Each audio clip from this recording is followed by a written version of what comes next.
The world remembers it as the reckoning, the day humanity changed forever. Overnight, every person on Earth awakened to a power. For most, these gifts were small curiosities, minor self-levitation, a touch of speed, or the ability to shift the color of sand. Harmless tricks, party favors of evolution. But a few were born different, faster, stronger, smarter. Their powers dwarfed the rest, and in the chaos that followed, morality fell to the wayside. The early years were lawless. Mind readers ruled cults. Invisibility made theft effortless. Telekinetics robbed armored convoys with invisible hands. Entire cities crumbled as self-proclaimed gods battled in the streets.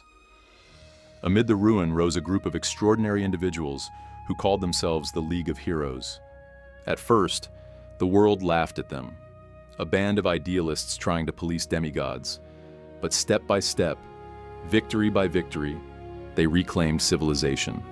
With the support of the low-powered masses, the League pushed back the darkness and won. Yet peace was fragile. After the fall of the fascist known as the Equalizer, the League ushered in an era of reconstruction. Society adapted. Powers became industries. A woman who could remove toxins from substances built a pharmaceutical empire. A man who could control fertilization founded a clinic for super babies. And just as before, greed evolved faster than good. Lady Purity turned her makeup conglomerate into a weaponized addiction. Customers poisoned unless they continued buying.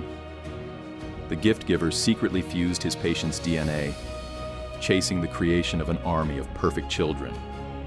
The League contained them, as they always did.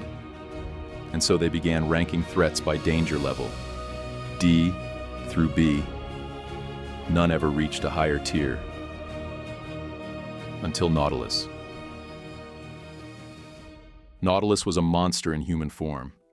He was able to encase his body in living armor and bend air and water through vibration and pressure.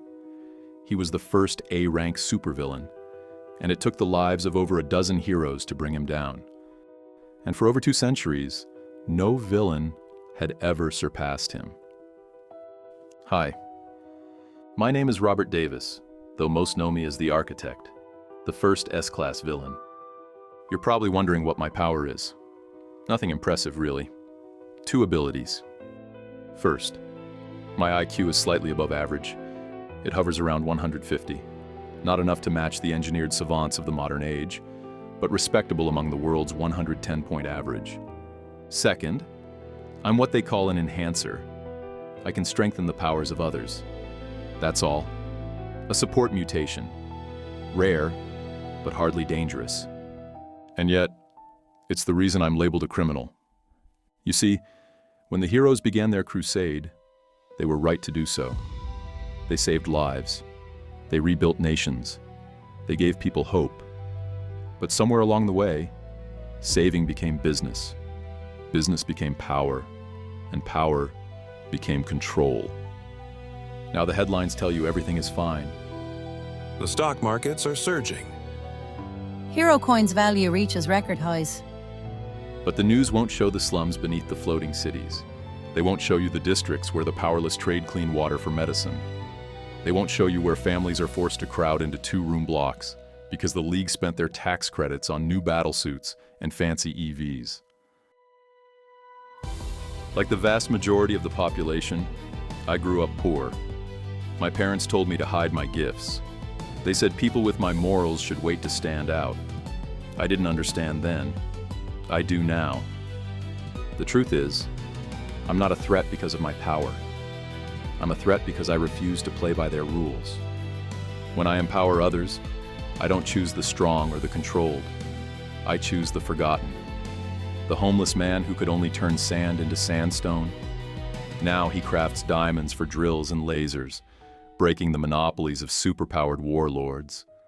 The florist who could only keep flowers fresh. She now preserves crops and food for entire cities. I'm trying to make the world self-sufficient, and that terrifies them. So they call me a manipulator, a mind controller, a terrorist. Their media tells civilians that I rewrite the minds of heroes and common people to join my cause. But the truth is, they come to me willingly. Welcome to the villain's headquarters, where we heal without licenses, grow food without profit, and empower those deemed too weak. They call me the architect because I build. Not monuments, not weapons, but a future. And if that makes me a villain, then maybe it's time I live up to my ranking and set the standard for the New Age villains.